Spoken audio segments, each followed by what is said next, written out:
Hey Turnip, so today I'm going to show you guys how to make my all-time favorite, the matcha white chocolate chip cookie. It's so delicious, so let's get started.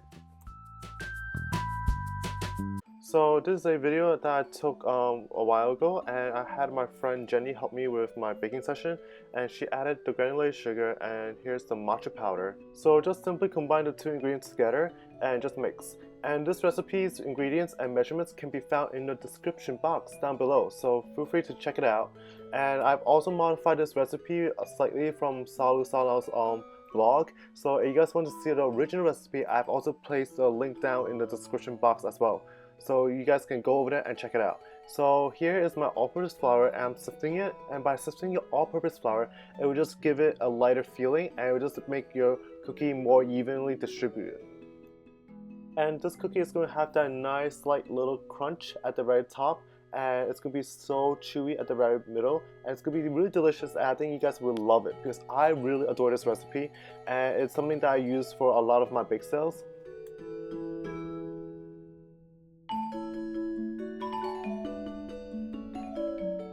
And then at this point we go add in our baking soda, and we'll go give it a good mix just so that it's even.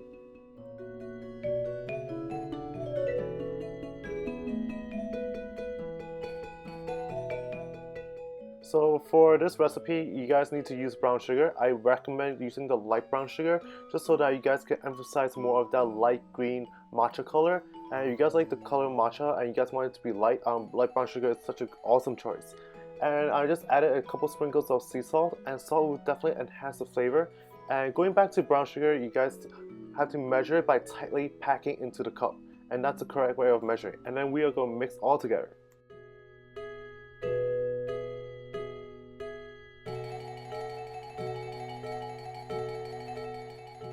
As for the butter, it has to be melted. I got lazy and I left it at room temperature, but it didn't completely get to room temperature, so that was a fail. But I definitely recommend you guys melt your butter first because it's going to make your process so much smoother and so much better. So definitely melt your butter. Just to re-emphasize, I didn't melt my butter, so I definitely recommend you guys doing so because I realized that by melting your butter, it really helps with the consistency. But if you guys forgot, that's okay. You guys will just be learning the hard way like I did.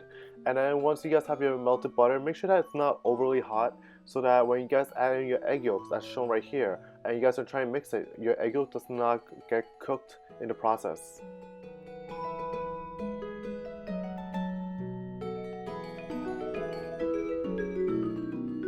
And as I said earlier, just add it one by one.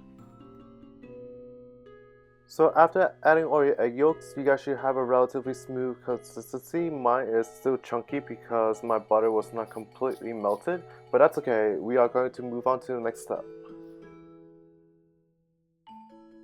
So the next step is we are going to add in our dry ingredients that we have created earlier, and we're going to just add it bit by bit. You guys just want to add it half or 1/3 at a time, and you guys will add it in 3s or 2s depending on how much you add. And then you just want to mix it so that it's well evenly incorporated.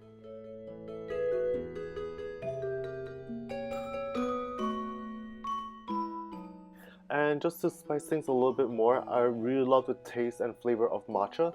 So in the process, I added a little bit more matcha powder, and of course that's adjusted in my modified recipe down in the description box. So don't worry, so if you guys love matcha, this is a good way to add in more flavor.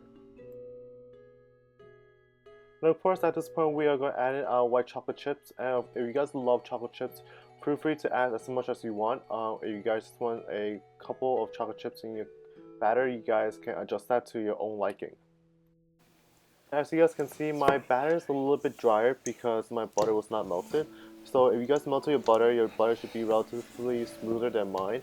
But that's okay, so after a couple of mixing and then like letting that batter sit in room temperature, it got relatively smooth. And another thing I recommend is if you guys want to use white chocolate bars, feel free to use that and chop them into squares. They look even better on the matcha cookies.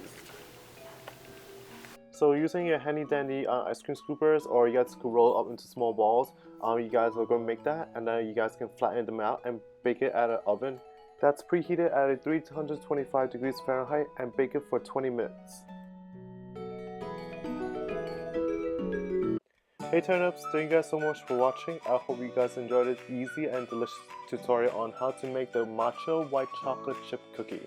It's so delicious and it's absolutely perfect. One of my go-to recipes, especially when it comes to school bake sales, so give it a try. And if you guys haven't done so, definitely hit that subscribe button. And if you guys missed my last video, I've made the purple raspberry macaron. It's so delicious that you guys have to check that out as well. So I'll see you guys next time. Bye!